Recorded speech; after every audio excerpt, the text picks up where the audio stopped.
Hi, Gail.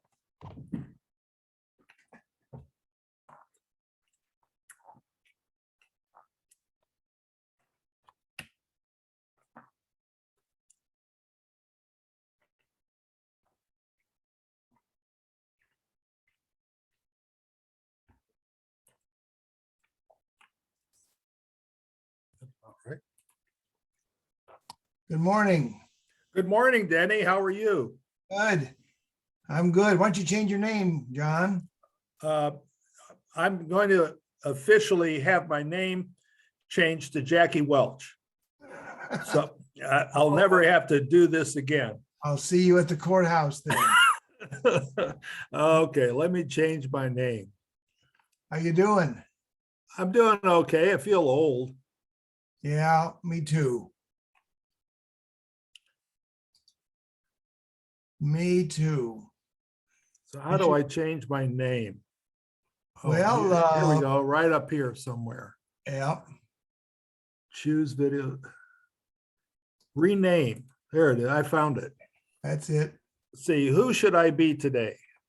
Why don't you be, let's just pick a name at random. John Pullman. How about that? Okay, that if you insist.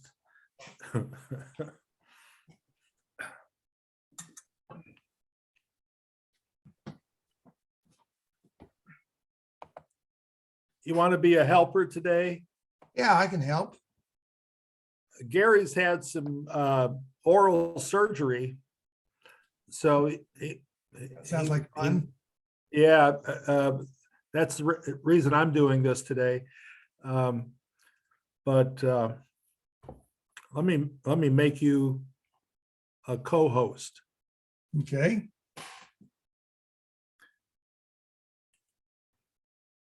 You are now a co-host. Okay, thank you.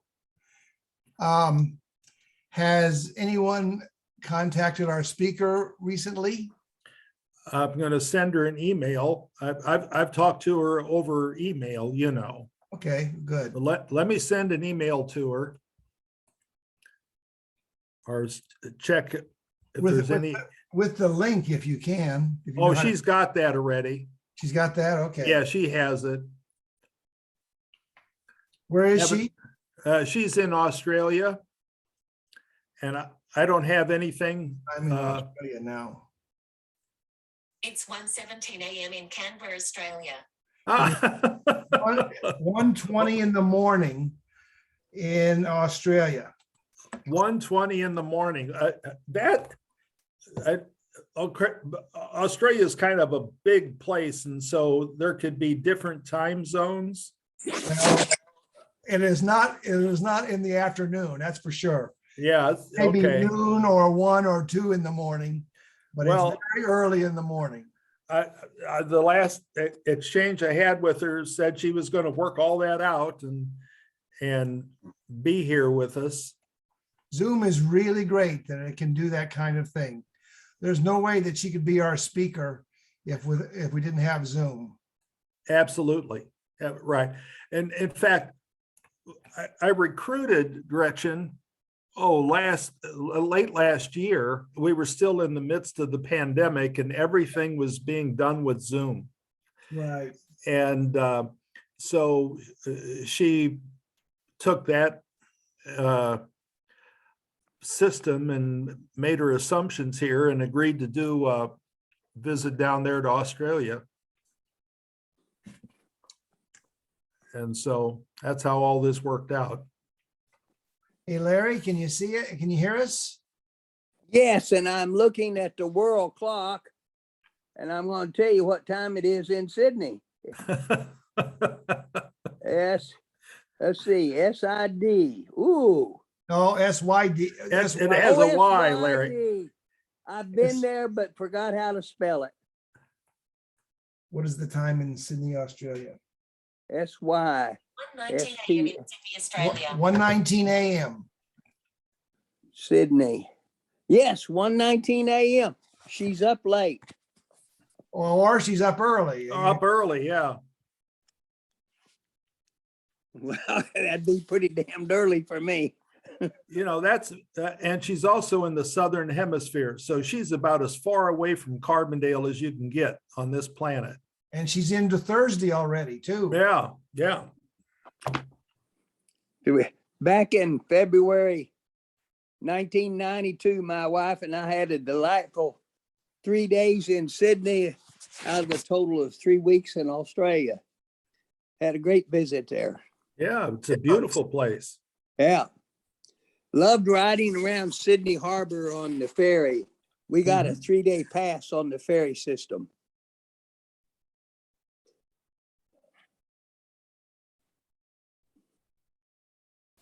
Visited the museum for the early English settlers, and they had a list of the names. You know, they were all convicts. And they That had was two true in different- in North America too, Larry. Oh, yeah, yeah. But they had 2 houses there in Sydney that were left from that original development. And they had a list of the convicts and what they were in prison for, how much they had stole. And it was Wow. petty sums. You know, the equivalent of $5 or $6 to get food for the table for his family. My goodness. It should be a very Debtor's prison. talk from Gretchen. I'm looking forward to Gretchen's presentation. It should be very interesting. Yeah. I see you've got a St. Louis Cardinals jacket on this morning. Yeah, They're doing well right now. they certainly are. I'm real proud of them. I wish they'd let me see their games on TV. They won't do it. Direct played TV. I used to watch them on Direct TV. Here's Gretchen coming in. Oh, good. Good morning, Gretchen.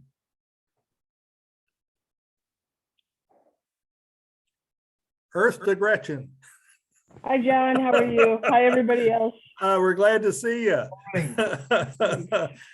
We're so sorry about the time difference. It's 1:30 where you are, I think. It is indeed 1:30. Oh, gosh. We looked it up. We all used our Googlers and found out what time it was where you are. Oh, Trust me, so did I. well, we're so glad you're here this morning, and you don't have to talk too loud. I think we can amplify your words. So, Oh, good. Good, because the friend I'm staying with is still asleep in her room. okay. So, Well, we don't want to wake her. yeah. I enjoyed that picture of you walking up the bridge. Oh, that was amazing. You were at the top of the bridge when that picture was taken, I think, or close to it. I think the one I posted on Facebook, I was about halfway up the top of the Halfway bridge. up. Oh, well, you were up Mhm. there pretty darn high. Yeah. Yeah, it's the world's largest bridge of its type. Wow. For those of you who aren't on my Facebook, I posted a picture of myself climbing the Sydney Harbor Bridge in Australia. Oh, yeah. Beautiful. Yeah, it was quite incredible. It was the only day of the entire time I was in Sydney that it didn't pour. So I was able to get a nice shot of the opera house and stuff.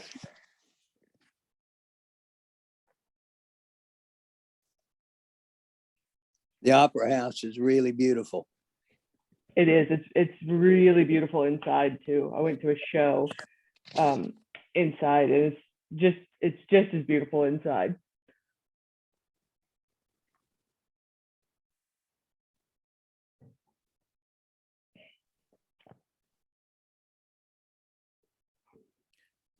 Our people should start signing up real quick here.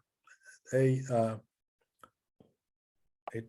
try to do it right around the starting time, 10:30. So we have a few more minutes for people to get in. Sure, no problem. Gretchen, are you in Sydney at the moment? I'm in Melbourne right now. Okay, Melbourne. Yeah. Mm-hmm. Yeah. Is this oh, I guess it may be past the time for the little penguins that come into the island near Melbourne. I'm not sure. Yeah, I'm not actually sure about the penguins. Well, that was an interesting thing that my wife and I did when we were there. That was decades ago, 1992. They had stands built. It's about 30 or 40 miles east of Melbourne. I was just about to say this weekend I'm going over on a trip down the Great Ocean Road, but we're going west of Melbourne, so I Yeah, don't think we'll be that's seeing beautiful. that. Yeah, Yeah. we did that too. I took lots of pictures and then discovered I had no film. Oops.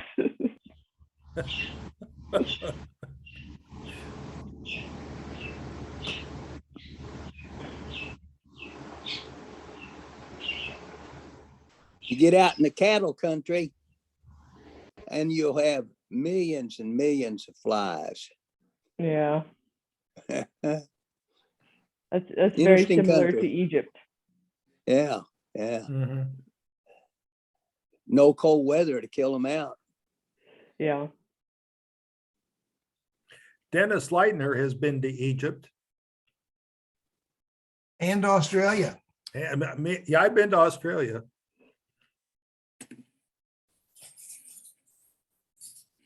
Hi, Susan. Hi, Gretchen. I miss seeing you walk by my office. Because I retired, Gretchen. I know. Lucky you. Lucky you. Yeah, lucky me. Uh, So how I have you think- been? Because you didn't go to your office very often anymore. I haven't been in my office in weeks. I've been good. I've been traveling, but this semester I was there almost every single day Really? for the first 8 weeks. Yeah. So I missed you. You missed me. Yeah. Yeah, it was great exercise doing that. I have more trouble getting it in now than I did, but yeah. I miss seeing the people in the hallway. Yeah. Mhm. I But you've always been told my off- wife, Yeah. I always told my wife about you, and I always said, I wish I would have the discipline to get up and do that, because I never think about it. I'll sit down and 4 hours later, I'm like, I should do something.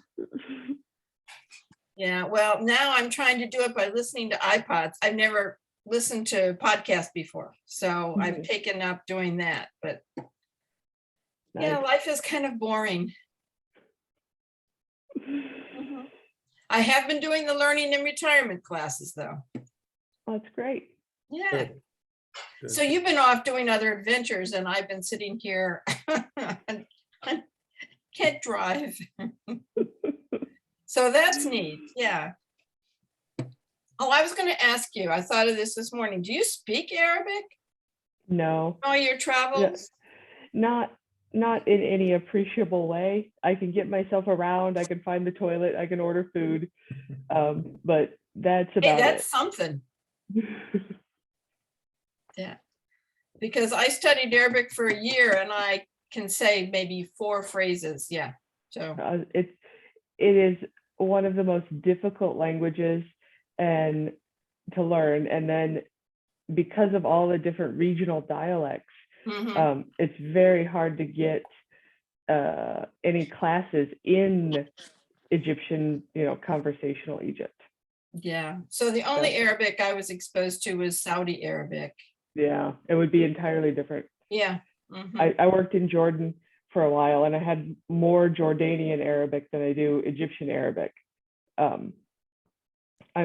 Next year, I have a fellowship through the American Research Center in Egypt. I'll be spending 9 months in Egypt, so I'm hoping to take some classes in Oh, Arabic. Great.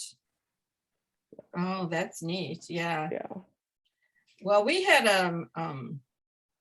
our teacher was lovely, but he had a degree in ESL, but he was a lousy Arabic teacher, but he was a lovely person. So I've had lousy Arabic teachers. I used to spend hours practicing my writing, and then my students would look at it and they would giggle and they said, "You write like my mother." Well, You know, well, what do you do when you're an old woman? You're gonna write like somebody's mother. oh, Well, it's about time that we should start. It's 10:30 according to my watch, and we have our speaker here, and we have a passel of members here. And for those who are not with us, if you talk to anybody in learning and retirement, there will be a copy of this talk available electronically, I think for a month after the talk. So you can go back and watch it and listen to all of what happened today. So how do we So- get to that? Sorry, my question has been in the past. How do you access those? Well, I've always Jackie gotten Welch sends copies out of a it from Jackie Welch. Oh, And okay. Jackie Welch emails all the members all the time. So all you have to do is ask Jackie Welch, and she will tell you how it's done. Okay. But there's just a link, and you go to this link, and it's on an SIU file server, and then you'll get a video of the presentation. Okay, great. Thank you. Okay. I will be quiet now. I I will mute. I'm going to ask all of us to mute, except for me. I have to introduce the speaker. It's an honor to do so. Gretchen Dabbs is our speaker today. She's a professor of anthropology at SIU, and she is currently in Australia, but the talk she's going to give today has to do with her work in Egypt. It's a continuation of work on which she has already presented at Learning and Retirement a few years ago before the pandemic. So we're looking forward to what Gretchen has to say today. I'll say one final note before Gretchen starts talking, and that is when Gretchen finishes, Professor Ed Benyus from SIU is going to give a presentation. He's probably going to talk about the spring music festival, and there's one other issue I think having to do with a faculty issue at SIU, but we'll let Ed tell us what that is. With that, Gretchen, let me give you the floor, and you go right ahead now. well, thank you, John. I want to know about this faculty issue at SIU. What's the gossip? Just stay tuned. Before I start, I'm never quite sure. Can you guys see my cursor? Awesome, great. Okay, so as John said, my name is Gretchen Dabbs, and I am a professor of anthropology at SIU, and I am what's called a bioarchaeologist. And bioarchaeologists study ancient human skeletal remains to understand different components of life in different places. So I work in ancient Egypt. We want to look at health, nutrition, disease, workloads, activity patterns, all those different components that are reflected in your skeleton to provide an idea of what life was like for the people who are buried there, who lived during that time frame. And for Egypt, I work on the non-elite skeletons at a place called Tel El Amarna, or simply Amarna. And this is a really unique site because it was only occupied for about 15 to 20 years. So it gives us a very concise temporal limit to what we're examining. And it's a unique site because of this occupation. Okay, and it's during a time, it's very creatively called the Amarna period. And the site is Amarna again. So the Amarna period starts with this guy named Amenhotep IV, who is the pharaoh in the middle of the New Kingdom, which is about 2,000 or so years after the construction of the pyramids. So we're talking about 1350 BCE, and Amenhotep IV becomes the king, becomes the pharaoh during the greatest expansion of Egypt. It's very prosperous during this time. His father is Amenhotep III. He has expanded Egypt as broadly as it ever goes. It's very rich. It's peaceful. He's maintained a lot of relationships through diplomacy, which he built on top of previous pharaohs' actual military campaigns and conquering these areas.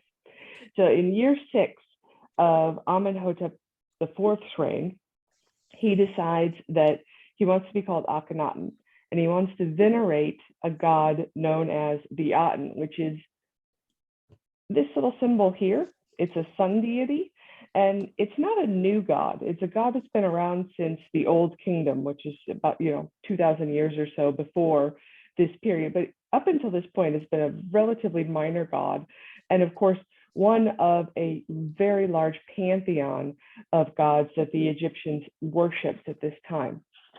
And so a lot of people call this monotheism. It's not especially monotheism because he didn't have a lot of problems with the other gods except one, which was Amun. And at this time, when he becomes the pharaoh, he closes down all of the temples to Amun and reallocates their resources. And at the time, the temples to Amun had become very, very powerful and rich through grants of land from the pharaoh. There are estimates that when Amenhotep became the pharaoh, Amenhotep IV, became the pharaoh, the temples to Amun actually owned about 30% of the land in Egypt. So they were extremely powerful and extremely wealthy. And so there's some suggestion that this transition to monotheism, quote unquote, monotheism, the transition to this sun god as opposed to Amun, is about economics, about reclaiming that land for the state. Okay, so they're worshiping this god, the Aten, often represented as a sun disk. If you can see these tiny little hands at the end of the rays, and his hands sometimes give stuff like this Ankh, which is life. He changes his name to Akhenaten, okay, Akhenaten, to venerate the Aten, and then he builds a new city. And he does this, and we know he does this specifically to venerate the Aten because of these boundary stelae here that specify. There's a whole list of stuff on these boundary stelae that basically just says, I built this city, or I'm building this city within these boundary stelae to venerate the Aten. The Aten told me to do this, and I picked a site that has never been owned by another person, that has never had other gods worshiping on this site. And for me, we're talking 2,000, 2,500 years into Egyptian history. My thought is always that he picked this site because it was the only place left, because nobody wanted to live in this crappy spot, because it is a really crappy spot to live. It's right here in Egypt. So this is the Nile River Valley, okay? And Amarna, which is known as Akhenaten, the horizon of the Aten, sits right here in the middle. It's 252 miles south of Cairo, and it's 254 miles north of Luxor, which is known as ancient Thebes. Okay? And these two areas were major cities, major important cities. So Cairo, which is ancient Memphis, was an administrative center for Egypt throughout time. And then Luxor and ancient Thebes was the religious capital, religious center of Egypt. So Akhenaten drops his city right here in the middle. You can see from this image here, it's pretty barren. There's not a lot of landscape. The city itself, like I said, was very, very rapidly constructed. It was only occupied for a maximum of 20 years. So within the first 5 or 6 years, we have 50 rock-cut tombs, temples, like this huge temple this is the Great Aten Temple. It's 800 meters long, so about half a mile long, and then about a quarter of a mile wide. Here's another temple. This is the Small Aten Temple. But then we have administrative areas, religious complexes, temples, palaces for his own living. And then we have huge areas of houses.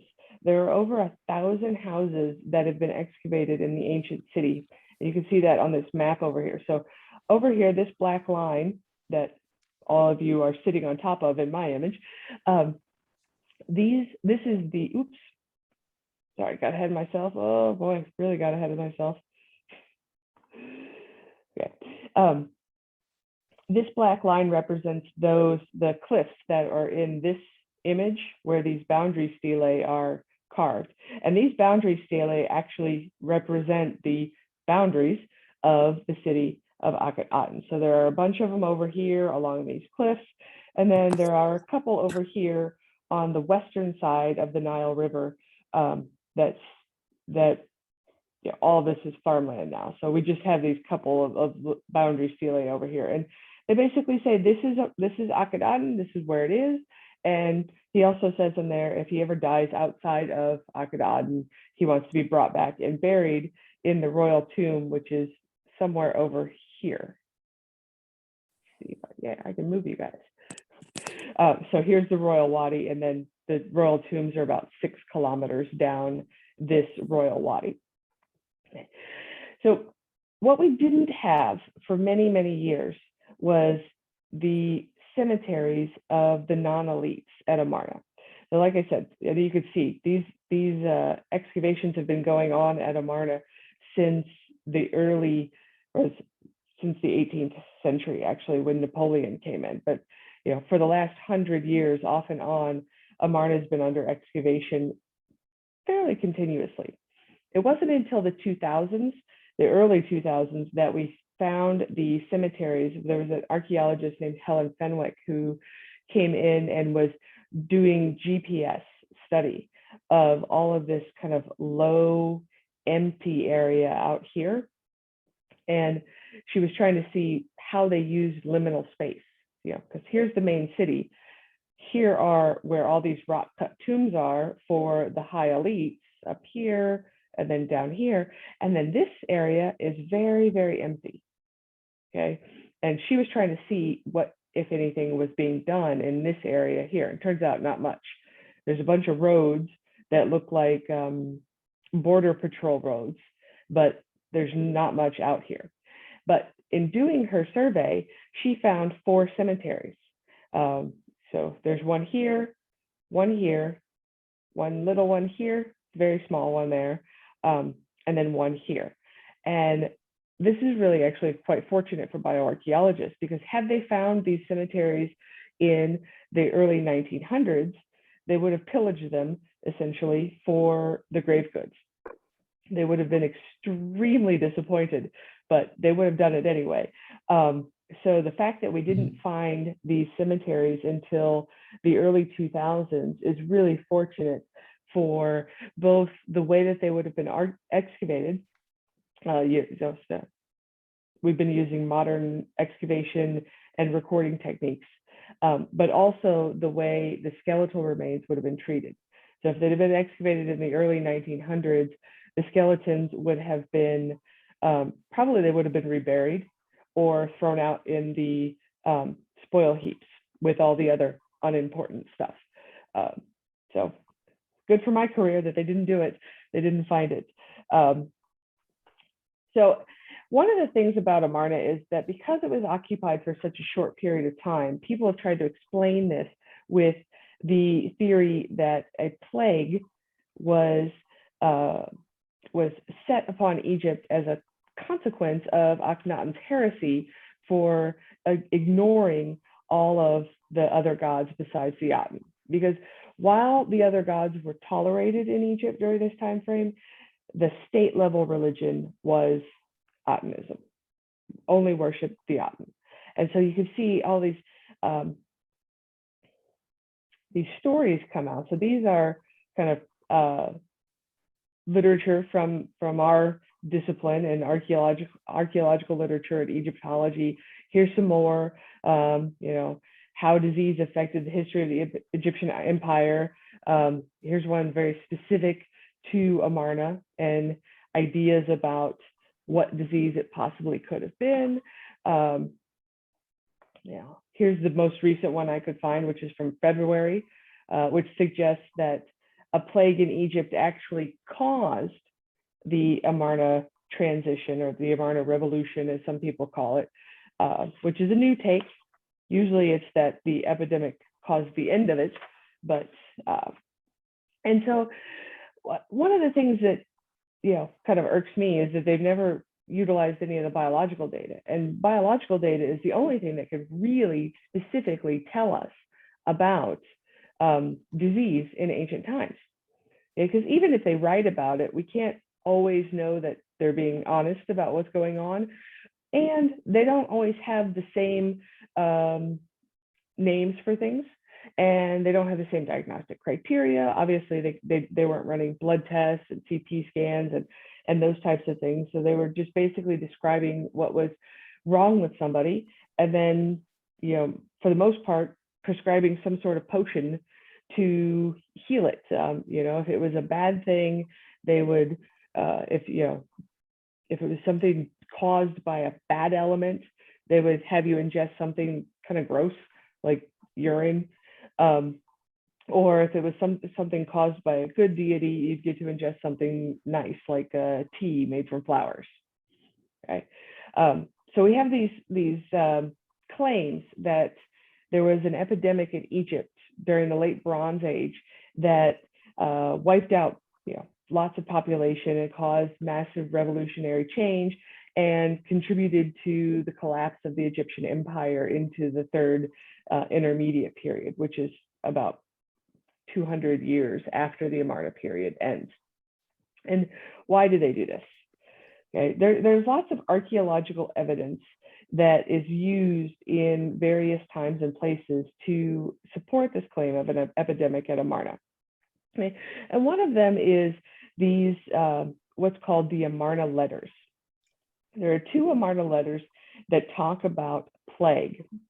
And the Amarna letters are a series of several hundred clay tablets written in cuneiform that were found at Amarna, and they represent an administrative log of correspondence with the kings of other Near Eastern kingdoms.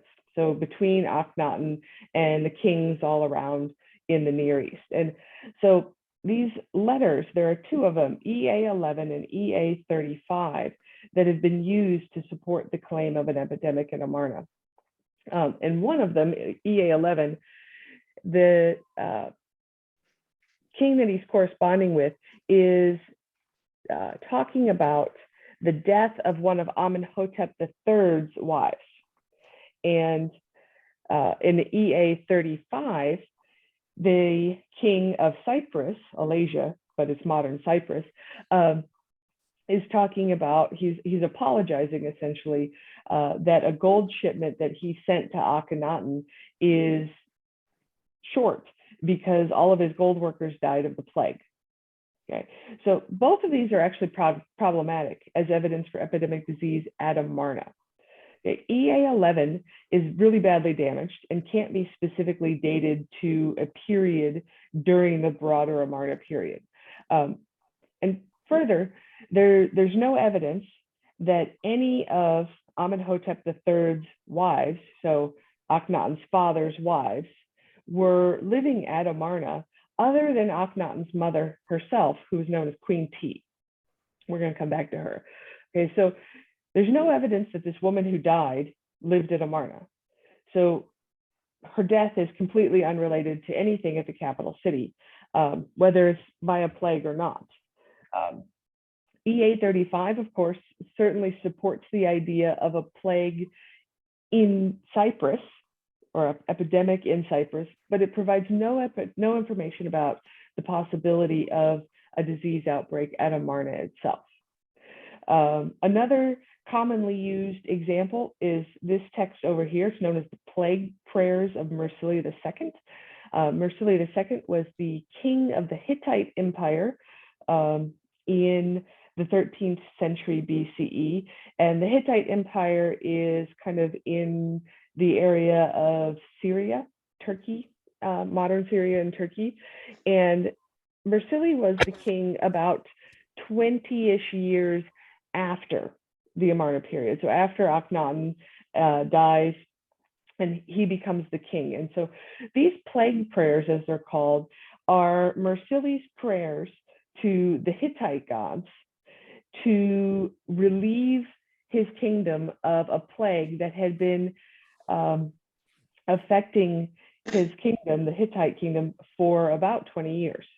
And he says in the prayers that they contracted the disease from Egyptian prisoners, that they had attacked Egypt, they had taken prisoners of war, they had brought them back to the Hittite kingdom, and that these individuals brought with them a pestilence and a plague that was then distributed all across the Hittite kingdom. And in fact, it killed the previous two kings, Mursili's father and grandfather. Okay, which again is it's possible, but it's not evidence of a plague at Amarna specifically. It's evidence of a plague that has been affecting the Hittites for 20 years, which is not considered an epidemic. Epidemics don't generally last that long, but it's an example of that looseness of language that we often see when we're talking about epidemics, plagues, and especially in the past, is there's kind of a conflagration of those two terms, and it gets very complicated and into what people are actually talking about. Okay, and then the third, another piece of evidence, I guess I should say, because there's more, is the fact that Amenhotep III built 700 plus, we found 700 statues to this god known as Sekhmet. And Sekhmet is the goddess of war and pestilence. And she's often seen as a kind of a punitive god. But Amenhotep III, again, I stress the third, Akhenaten's father, built over 700 of these statues. And people have used this as evidence that he was trying to placate Sekhmet and get her to take a pestilence or an epidemic disease away from the country that had been affecting it. But, you know, there's an equally valid contra argument to this, is that he built them to venerate her and thank her for the prosperity and the continued good health that his people have enjoyed during his reign. And there's no documentation one way or the other. So the argument that it's, you know, to relieve an epidemic is no more valid than the argument that he's thanking her for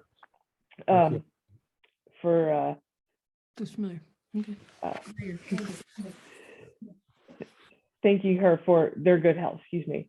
So another couple pieces of information people have used are two pieces about different places down near Thebes. Remember, that's down in the south of the country, and it is the religious capital of the area. So one piece is that the Amenhotep III moved his royal residence from Thebes to a place called Makalta, which is not very far from Thebes. It's about 2 or 3 kilometers to the west. It's right on the banks of the Nile River.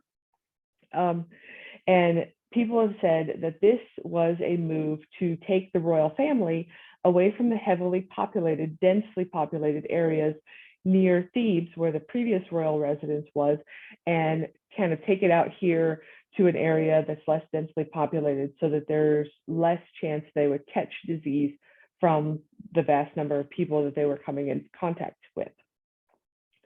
And then the other piece of evidence people have used is the fire at Bir el-Medina, either during the reign of Amenhotep III or Akhenaten. It's precisely dated, but it's kind of sometime in that transitional period or early period of Akhenaten's reign. And Bir el-Medina is this little village that's walled in and separated from Thebes. This village was for the craftsmen who carved the tombs in the Valley of the Kings. And they were isolated and separated from the people at Thebes to protect the location, protect the knowledge of the location of where the tombs in the Valley of the Kings were, so that people wouldn't be able to go in and rob those tombs. Now, it didn't work. Those tombs are all robbed out, but this village survives, and people lived here for about 700 years. And there's been a suggestion, there's evidence of a fire here at Deir el-Medina, and it's been suggested that they burned the village down and then rebuilt it as a response to plague in the village. Okay, and both of these claims rest on the idea that the ancient Egyptians had a knowledge of germ theory, which is not true. Okay, ancient Egyptians believed that diseases and injuries and those kinds of things were caused by angry gods like Sekhmet.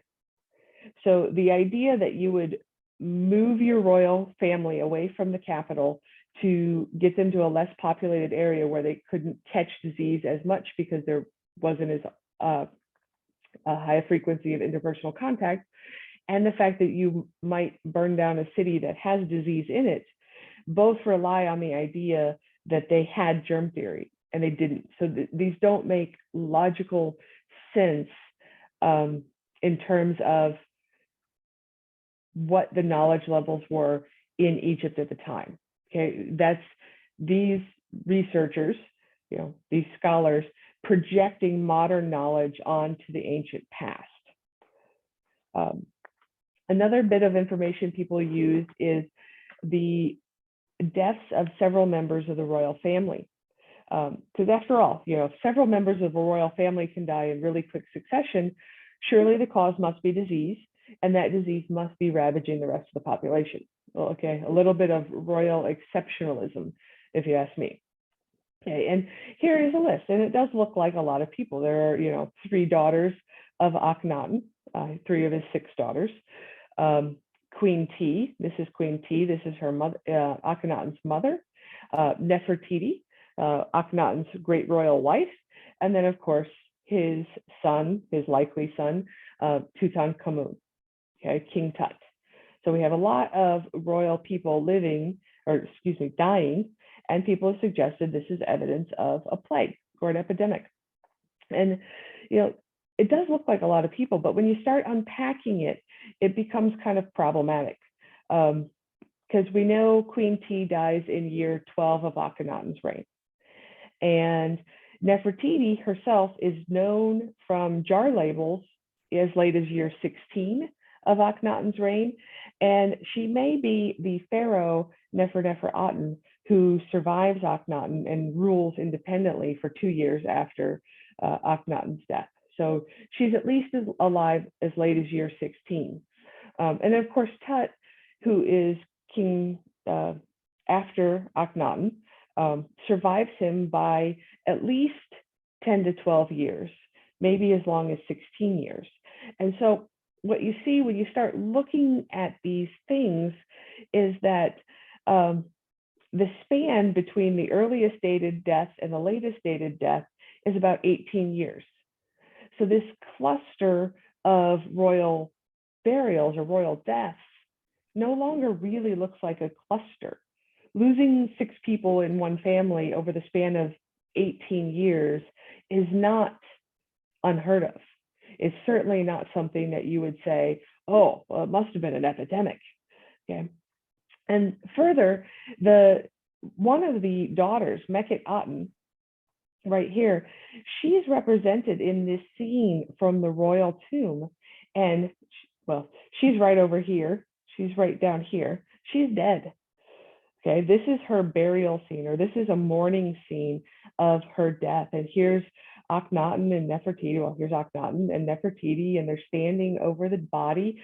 This is a very traditional mourning pose in ancient Egypt. Okay, so you've got all these people mourning the death of Mekhet-Aten, and right smack dab in the middle, right there, is a baby. Okay, and most Egyptologists interpret this as her baby, okay? Because she would have been represented right here too. So it's a very linear representation of Akhenaten, and Nefertiti mourning the baby right outside the room, which is represented by this lentil, and then a bunch of mourners. Okay, so most Egyptologists see this as a scene that represents her death in childbirth, which is not unheard of at this time, of course. Okay, and it's very, very possible that one or two of the other sisters may have died in childbirth as well. Okay, and then the last thing is, this is the mummy of Queen T. Queen T doesn't show any representation of disease on her mummy. And she was about 60 years old when she died, which was a very long life for someone during this time frame. So doesn't it make a lot more sense that she died of old age as opposed to using her death as a shoehorn to an epidemic disease? Okay, so those are all the explanations that people have used, or at least all the ones I could find, that people have used for an epidemic disease at Amarna. And what I'm going to present now is what we should see and what we do see at Amarna in terms of the archaeology and the biology for what we should see if it was an epidemic disease and what we actually see.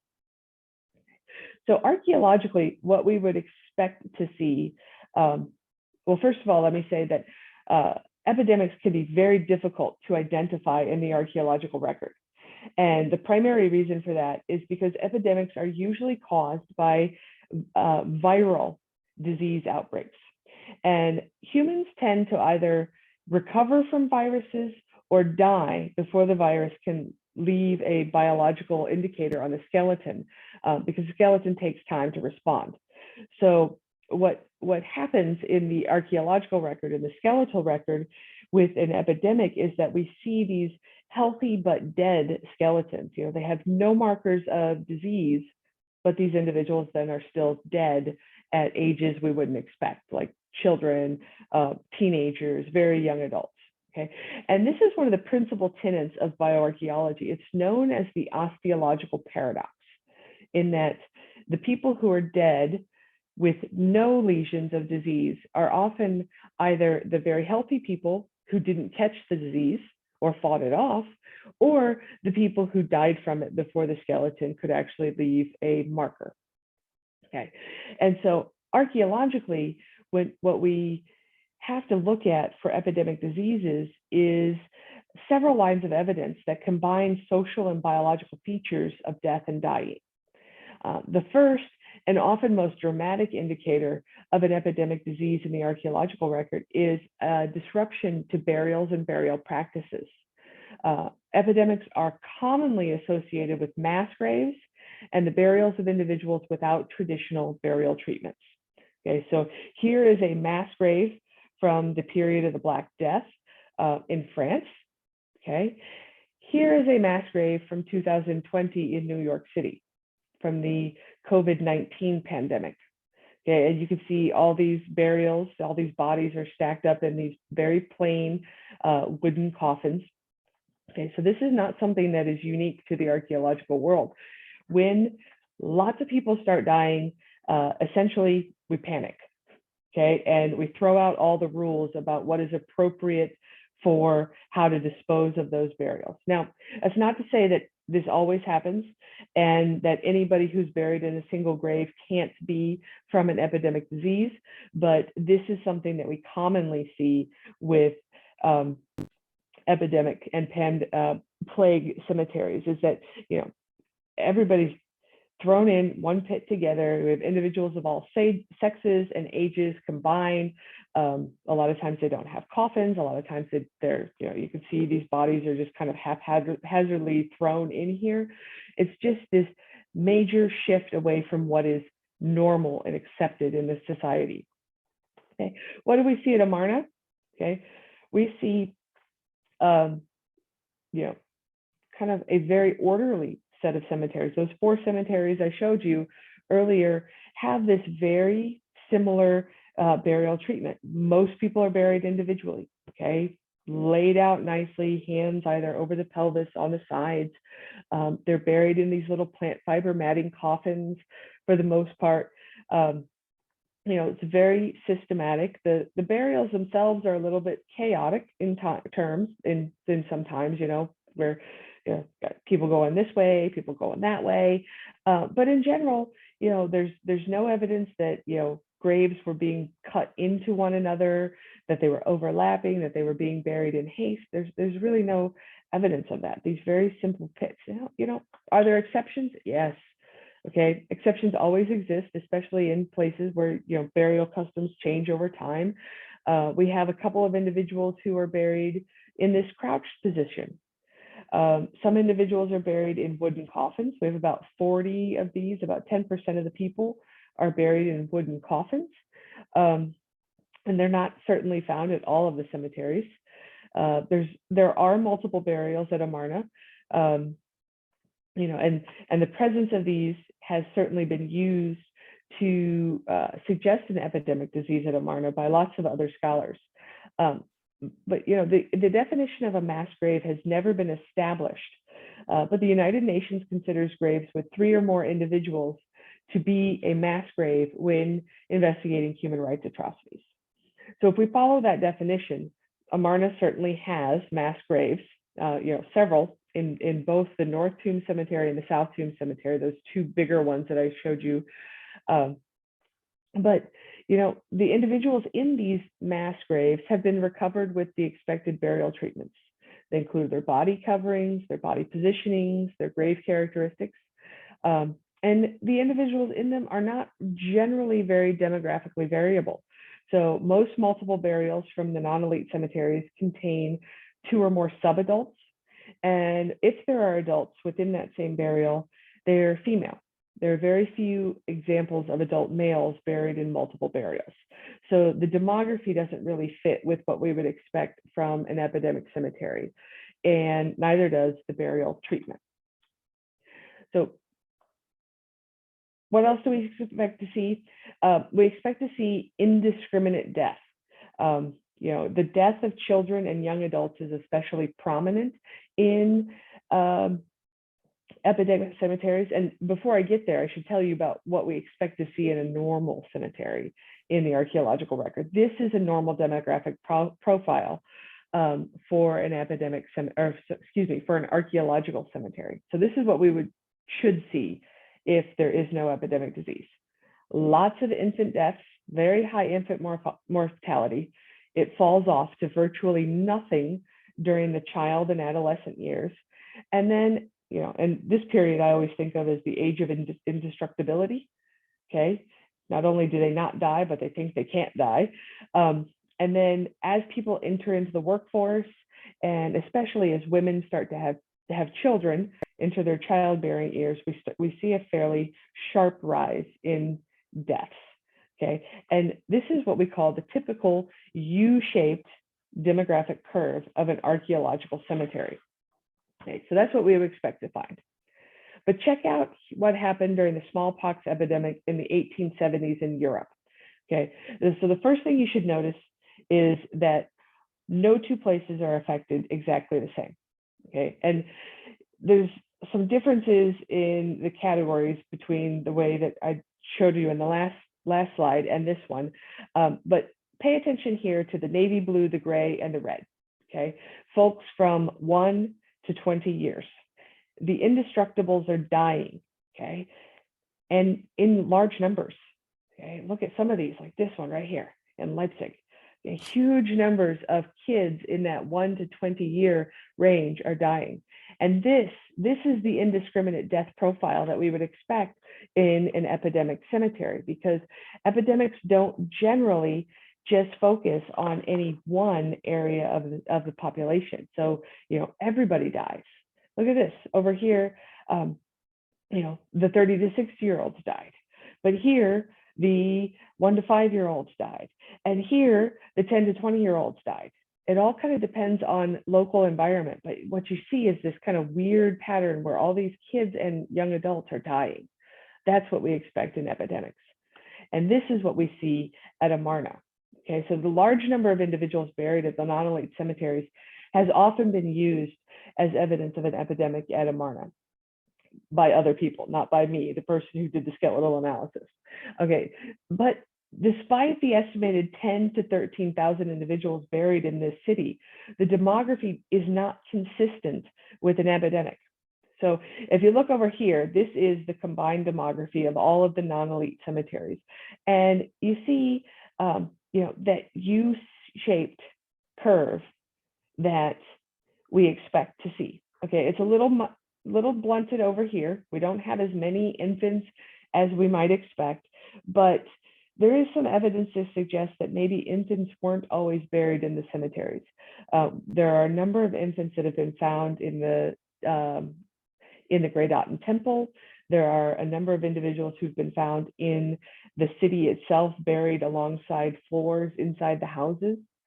So there's some evidence to suggest that maybe we don't have the complete picture of where all the infants were buried. But we have this U-shaped curve, and the increase here with late subadults, this goes along with working environment, because we know that kids in ancient Egypt started working about age 7. Okay, if we flip over and look at the individual cemeteries, okay, blue is the South Tomb Cemetery, U-shaped. Okay, green is the North Cliff Cemetery, one of the really small ones, pretty U-shaped, although we don't have a lot of the infants. Okay, we only found 60 people here. There's probably a lot more infants in that cemetery. We just didn't find them. And you look at the North Tomb Cemetery, and ooh, look at this. The teenagers and the very young adults, they're dying. Okay, so this kind of looks like a plague cemetery, right? Okay, but the problem with this cemetery is that there are almost no infants. There's one 3-year-old. Okay, there's almost nobody in this early subadult category of 3 to 7. Okay, there's almost nobody over the age of 25. There are 8. Okay, so you would expect that these numbers would be much higher in an epidemic. It's not the indiscriminate profile of an epidemic. Yes, there's lots of young adults and late kids dying, but nobody else died in that cemetery. Nobody else was buried in that cemetery. So it's not an epidemic cemetery excavation or cemetery. And this overall really does suggest that this is a normal profile. So the last thing I want to talk about is the evidence of disease at Amarna. And one of the things that people have talked about is malaria. And you can look at malaria, or supposedly you can look at a malaria. There is very, very recent work of mine. And when I say very recent, I mean in the last 2 weeks that I've been doing while down here in Australia, to suggest that maybe these indicators aren't malaria, that maybe they're just evidence of hemolytic anemia, which can be caused by a broad number of things. Malaria is one of them. But right now we have reports that individuals at Amarna have very high rates of malarial infection. So we'll go with that because that's what people have been using. Okay, and you can see 73% of the total sample has been suggested to have malaria. A little bit of a different distribution in the 3 cemeteries that we've analyzed so far. And people have used this as evidence of an epidemic disease. Okay, and we all know from the very recent COVID pandemic, that epidemic disease spreads rapidly and many people get the disease. Okay, but what you have to remember about that in this bioarchaeological record is that if a person has skeletal lesions, they survive the disease for a long time. Okay, so this is evidence of people living with malaria, not evidence of people dying from malaria. Okay, so the people who are talking about malaria or disease at Amarna as evidence of an epidemic are falling prey to the osteological paradox. They are thinking that because an individual shows the disease on their skeleton, it means that they died from that disease. And that's just not how biology works. Okay, so the high rates of malaria at Amarna, or the high rates of this hemolytic anemia at Amarna, are suggestive of disease processes, yes. Okay, but that these people were living with disease and surviving the disease for long periods of time.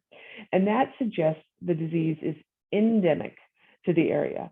It's something like the common cold, where it survives in the environment for long periods of time. People get it periodically, they survive it, they don't.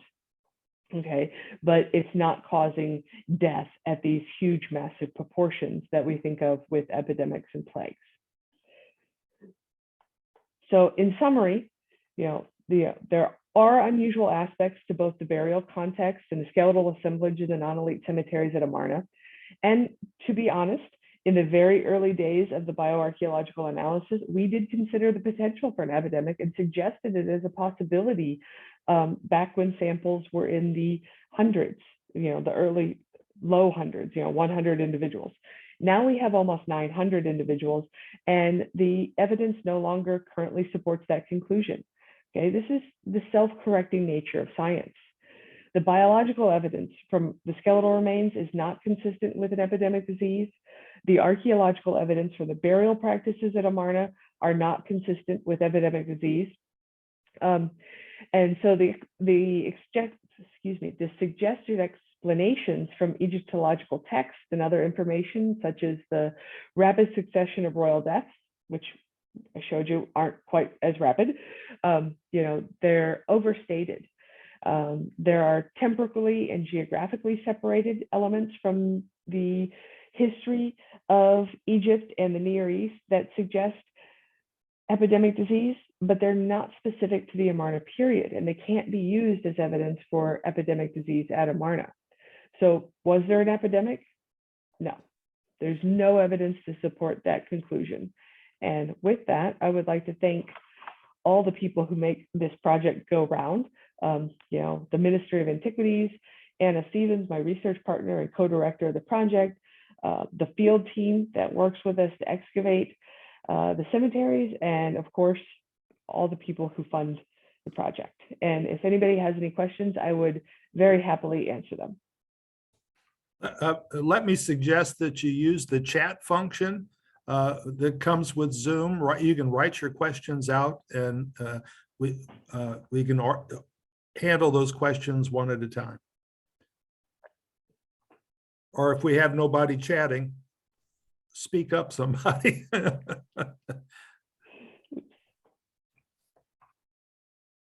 In the absence of evidence of a plague or epidemic, is there some other theory about why the settlement there ended? Well, yeah, so essentially it's when Akhenaten dies, the settlement survives for about 4-ish years, and then the royal court moves. And that kind of coincides with about year 1 or 2 of King Tutankhamun's reign. And basically it's kind of a transition back to the old gods. And there's something called the Restoration Stela, which was created during Tut's reign, and it says basically that he was reuniting the country, trying to bring it back to its former glory, and basically it blames his father Akhenaten for kind of a decline in Egyptian society during that time frame, and what he was trying to do was reunite the country by appeasing the gods. So they abandoned the city, for theological reasons. Gail Clam has a question. Her question is, how common is the death rate in the population compared to that of the royal family? So, like I said, there are 10 to 13,000 individuals buried at Amarna. And Amarna was a city of about 50,000 individuals that was occupied for 15 to 20 years. So if you extrapolate that out, we're talking about 1 death, maybe 2 deaths a day in the city itself, which is not, massive for a city that size. So it's, there are a lot of people buried in those areas, but I don't think the death rate is something that would really support the idea of an epidemic itself either. Certainly more non-elites died than the royal members of the royal family, but it's not unheard of for 1 to 2 people to die a day in a city of 50,000. I mean, think about Carbondale. It's a city of 12,000 and 1 to 2 people die a day.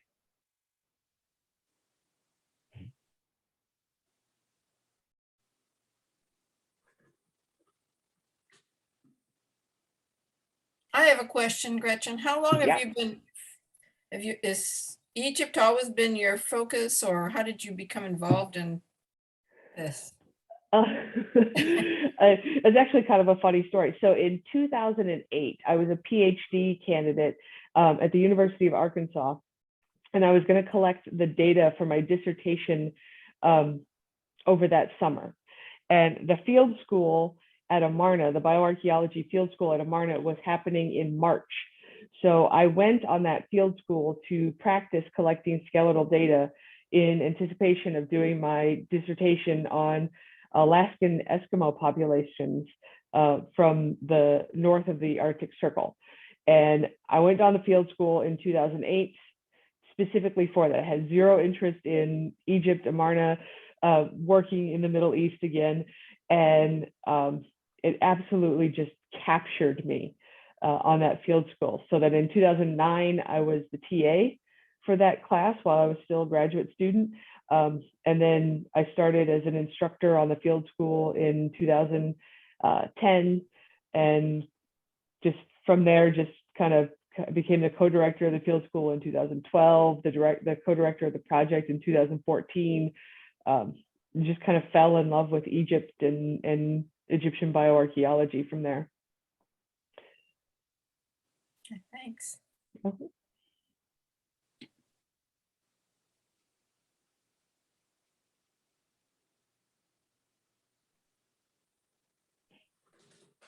Is there an international team doing this sort of thing? Yes, our team is international. So we are actually affiliated with Cambridge University, who they hold the concession for the Amarna project. So it's a British mission. My research partner and co-director, Anna Stevens, is Australian. We have US-based excavators and researchers, but we also have people from Denmark, the Netherlands, the UK, France, Italy. I'm probably forgetting a lot of people. Egyptians, don't let me forget the Egyptians. So yeah, I mean, that's who I can think of right now at 2 o'clock in the morning. But yeah, we're very much an international group. Has this changed over, say, the last, 30, 40 years of much more involvement with the Egyptians themselves than might have been previously?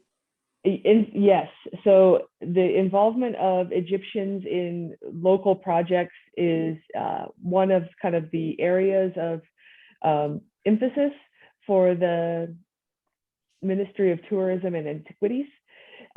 So in a lot of cases, there are inspectors or inspector trainees who come onto projects to get education about how to do different things, excavate, analyze skeletons. We've done a lot of excavation trainees and bioarchaeological trainees. And then the Ministry of Tourism and Antiquities is hosting a series of their own excavations in Egypt, which is something that hasn't really happened before about 10 or maybe 15 years ago. So it is something that is kind of increasingly important, and we're working closely with the local Ministry of Antiquities office for both the excavations, the analyses, but also site preservation and educational programs. Gretchen, Gail Clam has another question. What about the belief that Egyptian society had a massive epidemic that caused the ruler to move the royal family to this area? Okay, so I'll say that there's not very much evidence to suggest that. You know, and a lot of it's tied up with the stuff that I presented here. For example, like the royal residents moving to Makalta. That's one of the arguments for an epidemic disease in the pre-Amarna period, forcing this. The fire at Deir al-Medina could have happened in the pre-Amarna period. So those two things, and I've already talked about those are based on germ theory, and that they would be, they're logical responses to a disease to us, because we understand how diseases are actually transmitted. Whereas Egyptians thought disease was brought upon a population by the gods being all pissed off. Okay, so it doesn't make any logical sense that they would burn down their houses to, you know, to get rid of a disease, because that's not how they thought the disease was caused. From a biological standpoint, it's almost impossible to talk about disease at an epidemic level in the pre-Amarna period, especially the immediately pre-Amarna period, because there are no skeletal samples from those time periods. Amarna has the largest, you know, tightly controlled skeletal sample of any area in Egypt throughout any period of time. And that's largely because the cemeteries weren't found until 2002. You know, those earlier excavations happened. They would collect the skeletons, they would either rebury them or throw them away as uninteresting, or collect the really cool specimens and put them in a museum and then get rid of the rest of the bodies. Or if they went into a museum, they're very poorly curated. They're curated by elements instead of by individuals. So all of the right arms are in one box and all of the left legs are in another box, instead of having a single individual in a box, so that you could assess it as a person. And so, you know, that biological data that Amarna allows us to introduce into the discussion isn't available from other sites in other time periods.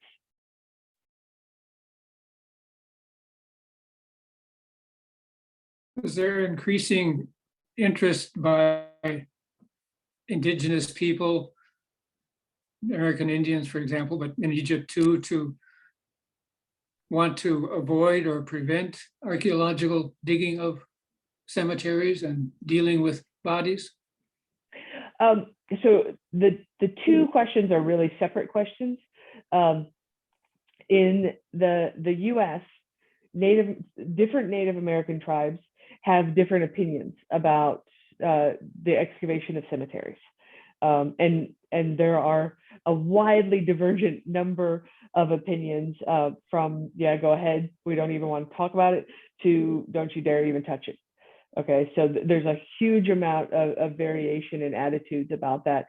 And a lot of their attitudes are influenced by some fairly atrocious behavior on the part of archaeologists and biological anthropologists in the early 19th century, or sorry, the early 1900s. In Egypt, there's much less kind of connection to the individuals, because the Egyptians of modern Egypt are really descendants of the Arabs who came into Egypt during the Arab period in the 300s AD. And so they don't necessarily see themselves as the direct descendants of the individuals who are buried in these cemeteries. And there's I mean, all of these cemeteries have been robbed extensively, both in the ancient past, but also about in the 60s and early 70s, there was a massive looting campaign going on in Egypt, at Amarna specifically, as a function of an antiquities dealer came in and said, you know, I'll buy antiquities from you. And so they went into these cemeteries, which they knew about, the local people knew about, and started excavating and stealing the material goods. So there's a certain degree of preservation associated with these cemetery excavations, because we collect all the skeletal remains, the stuff from the surface on down through that robbed phase, and then down into the original in situ burial stuff. And they see that as conservation, and they're fairly open to it.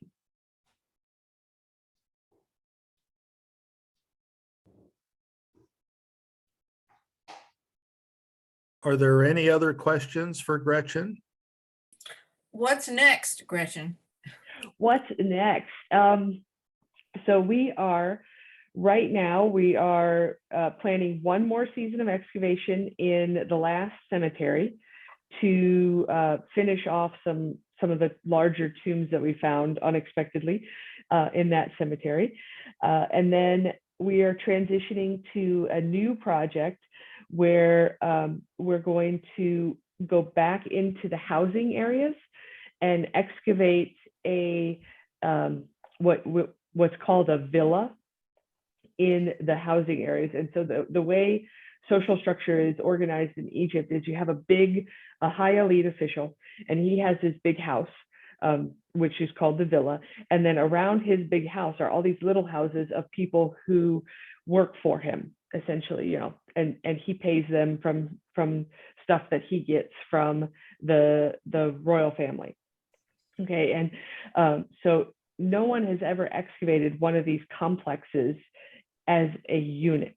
So they've excavated the big houses, they've excavated some of the small houses, but they've never excavated one of these big complexes. And so we're going to go in there, we're going to excavate that villa and all the little small houses around it, and look for evidence, of how does life in this urban city operate, and what kind of information can we glean from those household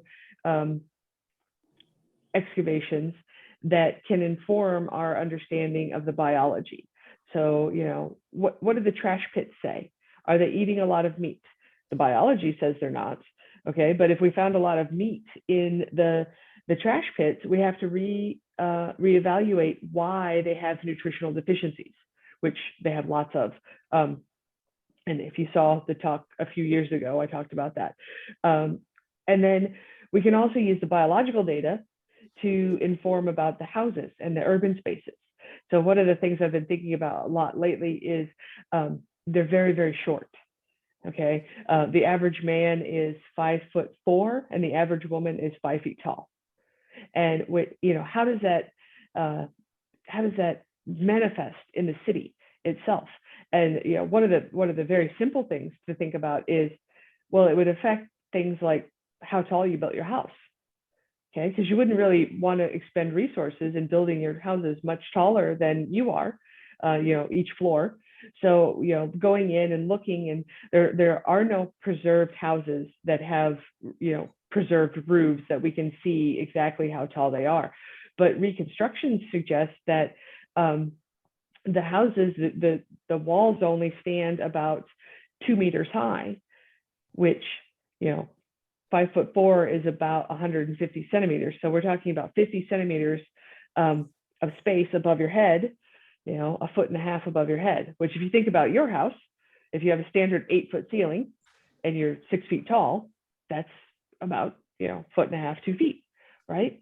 So, how does this then translate into, how close houses could be to one another and still allow ventilation and light to get through, especially to the smaller houses. And then of course that snowballs into the, if houses are very closely packed together, then you have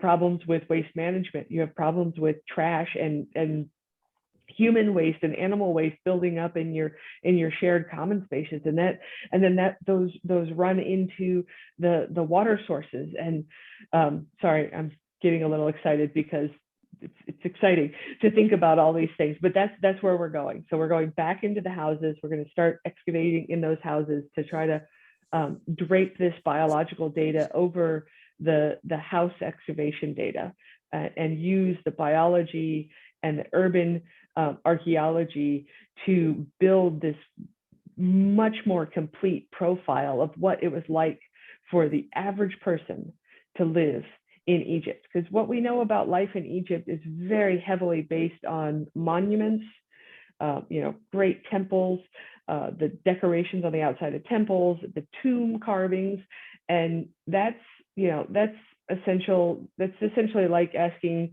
Donald Trump, to explain what life is like in the United States. Okay, that's the elite. That's the 1%. That probably has absolutely zero reflection on what it was like for the actual, on the boots on the ground person. And so that's what we're trying to do. I see a future presentation. That's great. Thank you. Thank you. John, you're on mute. Now I'm talking. Any more questions for Gretchen? Back to bed. Yeah. Thank you. Well, with that, Gretchen, we give you permission to go to sleep. All right. Thank you. And thank you so much for being with us this way. You're very dedicated. We thank you for it. Oh, no problem. I'm sorry you all had to be on Zoom. But to be fair, since I'm in isolation for having COVID, you would have had to been on Zoom anyway. Just would have been 1 o'clock in the morning. So I appreciate all your time. Really.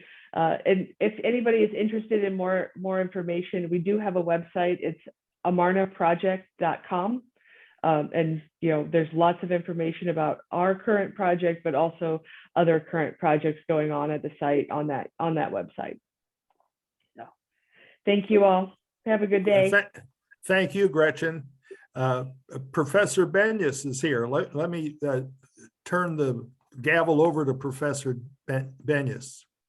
Thanks, John, and good to see everybody this morning. I'm here not as a orchestra director, music festival director. I'm here to speak on behalf of a colleague of mine and close friend who has been the victim of an unjust prosecution. So I appreciate the chance to speak to you. It's Dr. Ming-Xing Xiao, who's been a professor of mathematics at SIU since 2000. And he has been indicted under the China Initiative. And you may remember this hit the news last April, that he's indicted for federal crimes, and but there hasn't been much local publicity about it. So I wanted to let you know, and I'm actually asking for support as well in terms of the trial that's coming up. His trial is scheduled to begin on Monday. So I want to fill you in on it. I have a few links that I'll share in the chat. There have been some articles in national publications about it. First, let me just explain. The China Initiative was begun in 2018 under Trump's Justice Department with Attorney General Sessions. And it was an attempt to stop the theft of intellectual property and Chinese spying in the United States. And it has unfortunately become a McCarthy-esque discriminatory tactic that has specially attacked Chinese academics and researchers. And in fact, the Assistant Attorney General 2018 in charge of the so-called China Initiative actually told all 94 United States attorneys, go find 1 or 2 cases in your district. So my friend Ming-Xing Xiao, we call him Ming. Ming was indicted last April as part of this China Initiative. The SIU Faculty Association has condemned this indictment, has issued a statement strongly supporting Ming. That was back in, I believe, October or November. In December, the SIU Faculty Senate passed a resolution in support of Ming. And there is support nationwide against against this China initiative and in favor of Ming. So what I'd like to do is just read a statement and then share some links and open up this for questions. The federal government's indictment represents a McCarthy-esque discriminatory witch hunt as part of the Trump Justice Department's misguided China initiative, about which over 2,000 academics and Nobel Prize winners from Stanford, Princeton, Harvard, Cal Berkeley, and dozens of institutions, including SIU, have expressed grave concern. And I'll share the Stanford letter that kicked this off. And over 1,000 academics have signed on specifically to that Stanford letter. And we sent, SIU Faculty Senate also sent in a letter to Attorney General Garland. In those letters, we noted that the China initiative disproportionately targets researchers of Chinese origin, and that in most of the China initiative cases involving academics, the alleged crime has nothing to do with scientific espionage or intellectual property theft. While these China initiative cases are demonstratively unjust, the fact that they have targeted such an incredible teacher, scholar, and human being as Ming is especially reprehensible. His federal trial in Benton, as I said, begins Monday. I've known Ming for 18 years as a close friend and SIU colleague. I can tell you that he is a generous, honest, humble, and devoted professor, husband, and father. He's a pillar of our community, devoted to his family and to his students. In fact, for 8 years, he volunteered his time on Saturday mornings to teach pre-college students to better prepare them for standardized tests. We call that Ming Math. And many of those students have gone on to attend some of our nation's top universities. And for this work, WSIU awarded Ming the Good Neighbor Award last year. Ming's been a resident of the United States for 30 years, and he's been a proud American citizen since 2006. The evidence at his trial will show that he was only doing his job at SIU and that he did nothing wrong or illegal. Ming's case is the perfect example of how the China initiative has gone wrong. The government has alleged that here's what they allege. They allege that he failed to disclose his affiliations with Chinese universities and that he received a grant from China and that he willfully failed to disclose a Chinese bank account. The evidence will show all of these to be untrue. Ming has had to expend his life savings. He's spent more than $350,000 on attorney's fees, and the fees continue to rack up, and will have another $200,000 at least in expenses coming up. Can you just imagine having to spend that much money just to defend your liberty and your livelihood simply for doing your job? His NSF grant proposal, which is the crux of the government's allegations, discloses all of these things. In his NSF grant proposal, he clearly disclosed his relations. He was teaching in the summer months only 2 or 3 times with 2 different Chinese universities. It's right there in his NSF grant proposal. Here's the specific response to the allegations. Number 1, there's no allegations of espionage or intellectual property theft. Ming's research is in fundamental mathematics, the results of which will be available to anyone. Ming was just doing his job to help SIU, which also named him College of Science Outstanding Scholar in 2016. As I said, he fully disclosed his affiliations with Chinese universities. These are connections he made on SIU's behalf to recruit students. And as many of you know, SIU's been working with Chinese universities for decades to attract students, and more than a few of our upper administrators have traveled to China. Rita Cheng, Sam Goldman, John Karapchik, Andrew Carver have traveled to China over the past 20 years, and they've entered MOUs with Chinese universities. They're trying to bring students to SIU, which, as you all know, has steadily been losing students. The former director of SIU's Center for International Education, Jared Dorn, told me that SIU's been engaging with China academically since before Kissinger met Mao in 1972. And building upon Ming's attempts to recruit students to SIU from Shenzhen University, SIU specifically sent Andrew Carver, the current director of the Center for International Education, to Shenzhen multiple times. to recruit students to SIU. Also, Ming never received another grant from China. That's a main allegation of the government. He never did, and the government's not able to provide any evidence to the contrary. He never received any money personally from the NSF grant in question, and Ming paid his taxes, and the government is unable to provide any evidence of willful intent to defraud. My wife, Kara, has established a GoFundMe to help Ming with his legal expenses last year, but it's woefully short of our goal. And his case has not had much national exposure. So in addition to already spending his life on legal fees, he's got to pay for travel and lodging costs for his legal team during the trial and expenses related to expert witnesses. I'll put the GoFundMe in the chat. You can also just Google Ming Zhao, Xiao, GoFundMe, and you'll find the site. I'm also asking you, because you're all retired, you got a little more time. The trial starts the last week of SIU classes with the government's jury selection in the government's case, last week of April, and first week of May is the defense case, which is finals week. So we really want people to come and attend this trial and show support for Ming. And we're also hoping to arrange a peaceful protest outside the courthouse. So I'll put my wife's email address, she's getting a spreadsheet together of people that it's the federal trial is in Benton, so it's 45 minutes away.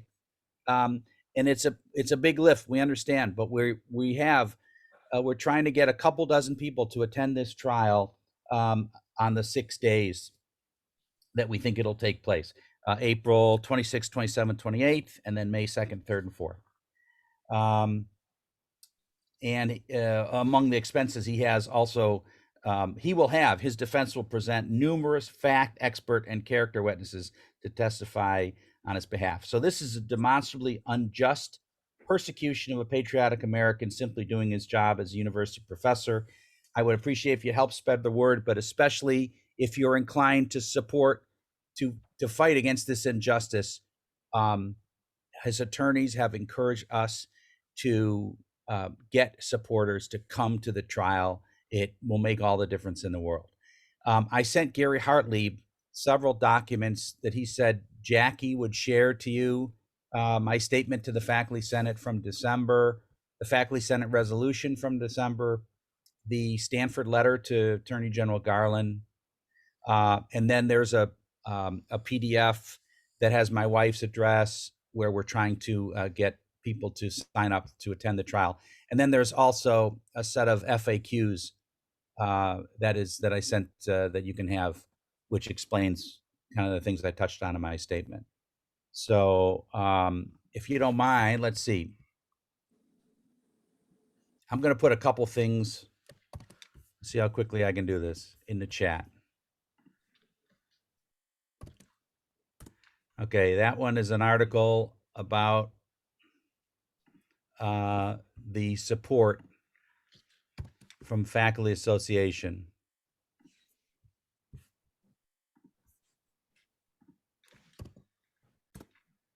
That second one is a Science magazine article, just came out today, that explains the latest development. This next one is a New York Times article. Here's another thing. You may have heard, if you've been following this at all, that the Biden Justice Department has ended the China initiative in name. So this New York Times article explains how the focus, they're responding to all these academics who say this is xenophobic and it's discriminatory. Of course, they want to stop intellectual property theft. And by the way, there's no allegation of intellectual property theft or spying in Ming's case. So the New York Times article explains the China initiative the name is being retired. But look, Ming's prosecution, they are not dropping his prosecution. Now, I will also say this, a very famous researcher at MIT, Gang Chen, was indicted under the China initiative. And the U.S. attorney changed in Boston, became from a Trump appointee to a Biden appointee. He looked at that case and he dropped the case. But meanwhile, all the MIT researchers rallied around Gang Chen and they had a motto, "We are all Gang Chen." And that contributed to them dropping the case, but also MIT paid $1 million for Gang Chen's legal defense. Okay, lastly, I'm going to share this link, which is the GoFundMe. And of course, any contributions would be appreciated. But really, I'm speaking to you today and hoping that you can attend the trial. So that's what I have to say. I've known Ming for 18 years. He's a close friend. He's a totally honorable person. This is a travesty of justice that he's even being prosecuted and having to spend $500,000 to defend himself. I'm going to do everything I can. I'm going to testify on his behalf as a character witness. We're trying to get people to come, and we really hope you will come. Sign up with my wife. Let me put her email in here. Kara's email there. You can just email her and she'll send you as much information as you want. I'm happy to answer any questions. I hope you have some questions. Yeah, does either Senator Durbin or Duckworth involved? Senator Duckworth has been a vocal critic of the China initiative because, of course, it targets Asian Americans. I actually spoke to Sheila Simon, and she was going to relay our concerns to Senator Durbin's chief of staff, whom she knows pretty well. But the way this works is, the Department of Justice is independent, even though Trump tried to change that approach. It's independent. So senators can't lean on the Justice Department. President Biden can't lean on the Justice Department to say, stop this unjust prosecution. So I'm not sure how much the senators can help, but I know Duckworth's been at least critical. And there have been hearings. Jamie Raskin and Ted Lieu of California have had hearings, and they protested against this China initiative. And as I said, the China initiative is being redirected, but the people who are being prosecuted are still being prosecuted. Gang Chen's case was dropped. An Ming Hu in Knoxville, Tennessee, a researcher at University of Tennessee, went to trial, resulted in a hung jury, and the judge dismissed the case with prejudice in a 56-page opinion. That was last year. Franklin Tao, University of Kansas professor, went to trial, federal trial, 8 counts, was found guilty on 4 of the 8 counts, but the federal judge in Kansas City, Kansas, has not set a date for sentencing because she said she found significant issues with the case. So the attorneys and the scholars feel that case will ultimately be dismissed as well. So there was a Harvard researcher named Stan Lieber, I believe, who was convicted in Boston. There was a lot more money involved in Lieber's case, and he failed to disclose that he was affiliated with what's called the 1,000 Talents program, which is trying to recruit Chinese researchers to spy for China, I think. And so he was convicted, and sentencing hasn't been set. Ed, you mentioned that you'd like us to attend the trial in Benton on Monday.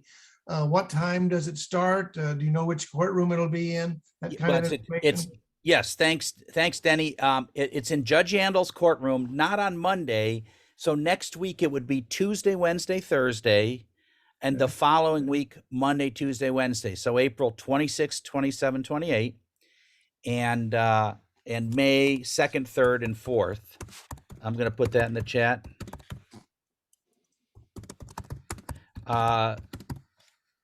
And I guess if anybody called for federal jury duty next week, if you are, I guess I've tainted the jury pool. But who's the judge? Ed, who's the court? Who's the judge? It's Judge Yandel. Yandel. Okay. And John, will those documents that I sent over to Gary, will they be disseminated somehow? Are you talking about the ones you just put in chat? No, I sent Gary 6 PDFs. I don't know. Gary was with us earlier.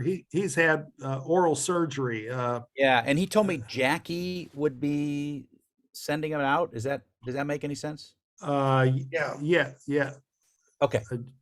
Okay, so that's, there's a lot of stuff. There's the Stanford letter, there's my statement, and then there's a PDF that has Kara's email. It has the dates of the trial. Okay. And the best thing would be to email my wife, kbenius@mac.com, say you're interested in going. She'll give you a whole sheet, where it is, when to go, what's allowed, handicap accessibility, where to park, and all those things.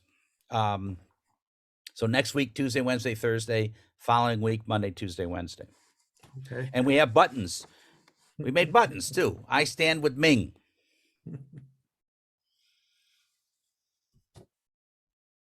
I lost 9 people from this. There was 24 watching the Egyptian archaeologist and only 15 watching the China Initiative. I can't believe it. They must all be Trumpers. Are they hungry?